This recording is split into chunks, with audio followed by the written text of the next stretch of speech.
সিরিয়ার পশ্চিম উপকূলে নিরাপত্তা বাহিনী ও আসাদপন্থীদের মধ্যে ভয়াবহ এক সংঘাত তৈরি হয়। লাটাকিয়া ও জাবালেহ শহরে সংঘাতে গত ৩ দিনে ১৩০০রও বেশি বেসামরিক নাগরিক প্রাণ হারায়, যার মধ্যে অধিকাংশই আলাউদ সম্প্রদায়ের মানুষ। এই সংঘাতটি আসাদের পতনের পর সবচেয়ে রক্তক্ষয়ী ঘটনা।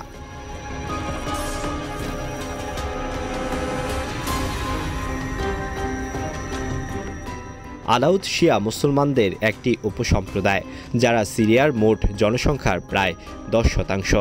দেশটির সাবেক প্রেসিডেন্ট বাশার আল আসাদ এই সম্প্রদায়ের সদস্য। সিরিয়ার গৃহযুদ্ধ চলাকালীন সুন্নি জনগোষ্ঠী ও সেনা কর্মকর্তাদের বিরুদ্ধে নির্যাতনের অভিযোগ উঠলে সম্প্রদায়গত উত্তেজনা বৃদ্ধি পায়। আসাদের পতনের পর থেকে আলাউদ্দের বিরুদ্ধে এক ধরনের জাতিগত বিদ্বেষের মনোভাব তৈরি হচ্ছিল সুন্নি মতাবলম্বী অনেকের মধ্যে।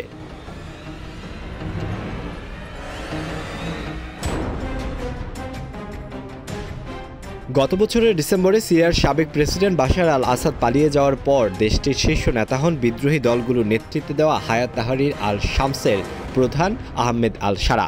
সে সময় সিরিয়ার নিরাপত্তা রক্ষী বাহিনীর অনেকে বিদ্রোহী সেনাদের কাছে আত্মসমর্পণ করলেও আসাদ সমর্থন সেনাদের কিছু দল আত্মসমর্পণ করেনি। গোয়েন্দা সংস্থার খবরে উঠে আসে সেই দলটি বর্তমান নেতৃত্বের বিরুদ্ধে বিদ্রোহ করার পরিকল্পনা করছে।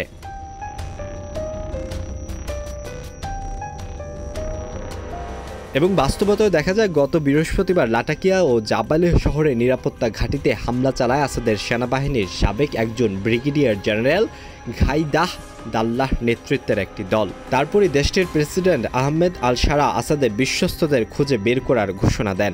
আহমেদ আল সারা ইসলামপন্থী বাহিনী ৩ মাস আগে সিরিয়ার ক্ষমতা দখল করলেও সবগুলো বিদ্রোহ গোষ্ঠীর উপর পুরোপুরি এখনও নিয়ন্ত্রণ নিতে পারেননি।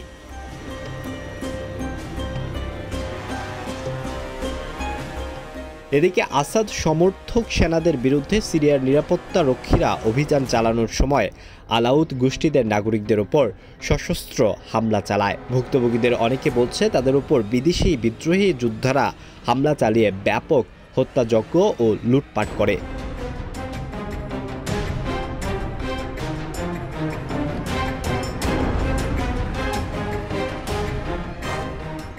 আসাদের পতনের পর থেকে সিরিয়ায় অস্থিতিশীল পরিস্থিতি বিরাজ করছে।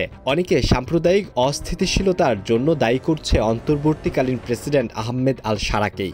তিনি স্পষ্ট পরিকল্পনা ছাড়া সিরিয়ার সেনাবাহিনী, পুলিশ ও নিরাপত্তা রক্ষীকারী সব বাহিনী ভেঙে দিয়েছেন।